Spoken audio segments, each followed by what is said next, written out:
Do you love your partner truly and honestly, but he still complains that he doesn't feel loved? This can happen when couples do not speak the same love language. And it doesn't mean that they don't love each other. They truly love and appreciate each other, but they just don't speak the same love language. That's why this video is about how to find out your own love language and how to show love through your partner's love language. Hi entrepreneurs, I'm Vivi. Welcome to Adventure Your World. My channel is all about creating sustainable happiness and a deeper connection with your soulmate partner. Make sure you subscribe and you hit the little notification bell to get notified whenever a new video is released. So what are these 5 love languages? First of all, you need to find out your own primary love language, because that's the way how you want to be loved and appreciated and how you most likely show love to other people. So find out what is yours and then find out the love language of all your loved ones. Your partners, your kids, your parents, your employees, colleagues, everyone that's important in your life. Find out what's their love language and how they want to be loved and appreciated. Quality time. These people feel most love when you give them their undivided attention with no distractions. So no phone in your hand, no TV going on in the background, where you're actually fully present and just making sure you give them your full attention, your full presence, and you're just spending time with these people. Distractions, not fully listening to them or not finding enough time for your dates or spending time together is the worst that can happen for these people. That's when they feel most unloved and most unappreciated. Ask your loved one what he or she wants to do and then make sure you actually spend that time together, do this activity together, and give them their full and undivided attention. Physical touch. These are mostly very touchy people. They like to be touched. Physical contact is the most important for them. So make sure you give them hugs, cuddles, kisses. You put your arm around them and you just touch them randomly on their shoulder, on their head, or just wherever, on their back. Just touch them randomly and show them that you're actually there for them.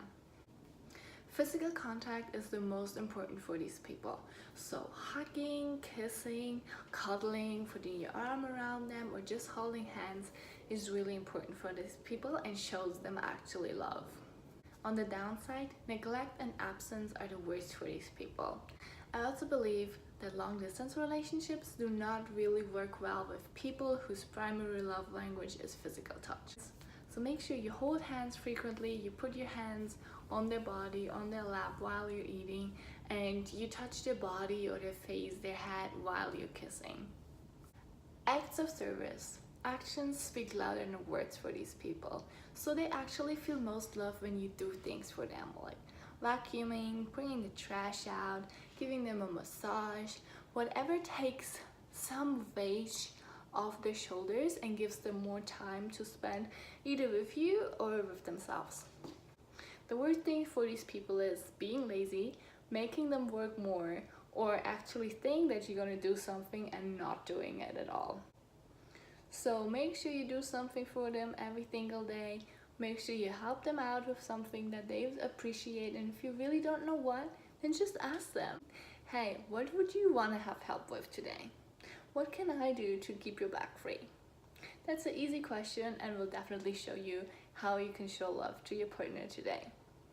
Words of affirmation. For these people, words do speak louder than actions, and all kinds of positive affirmations, compliments like I love you, you look amazing, I love how you did that. All these positive things, encouraging each other, is key for them. On the downsides, criticism, insults, and arguments are really bad for these people and are really hurtful for your relationship.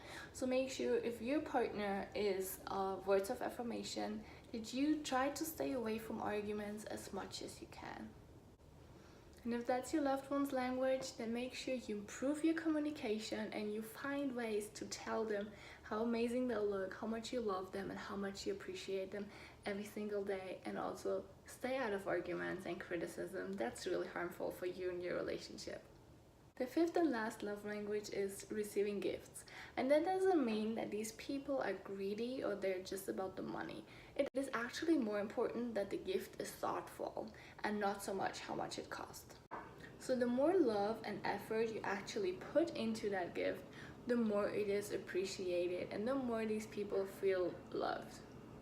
So for these people, for getting their birthday and anniversary, or just not receiving a gift, or a really unthoughtful gift like a gift card or something that has really nothing to do with them, is really bad and harmful.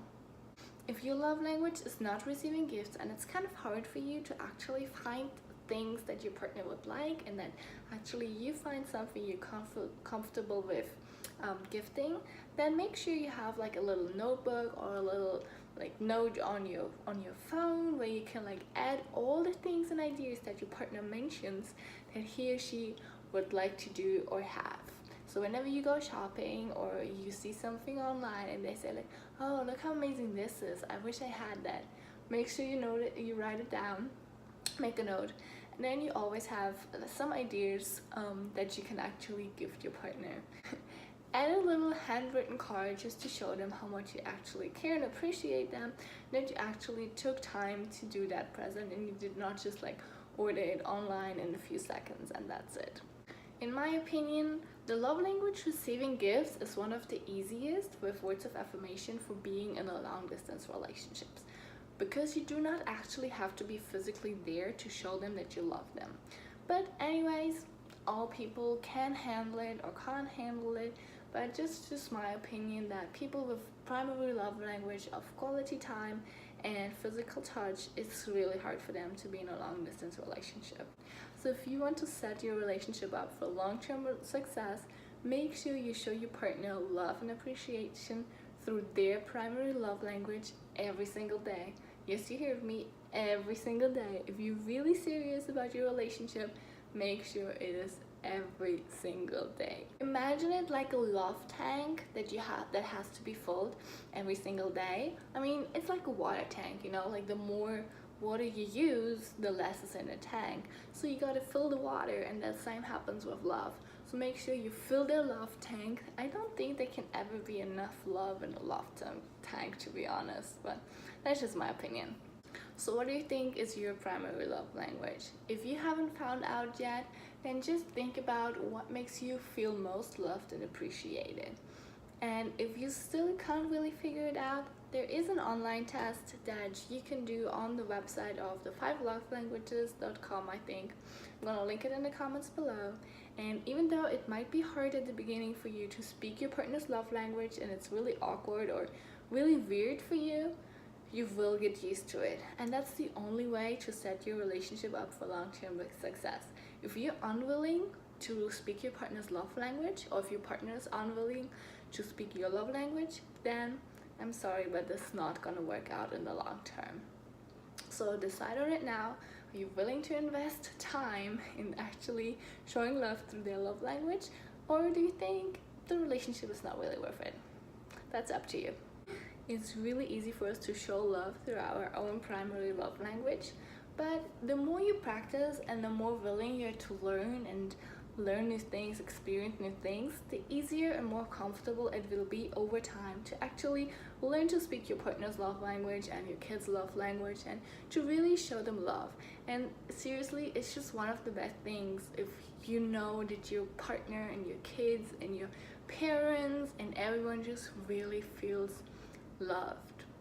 I mean, what better is there in the world knowing that no matter what, you're loved and appreciated? It's most likely that you actually enjoy 2 or maybe even 3 of the love languages, but you will always have one dominant primary one. So just find it out. Feel free to share your love language in the comments below. And if you want to strengthen your relationship, make sure you get my free 4-day video training series in the comments below. If you like this video, give us a thumbs up. And if you found this video valuable, make sure you share it with your friends and family so they can start learning to love you in your own love language as well. I hope you have a beautiful day. Thank you for watching, and I see you soon.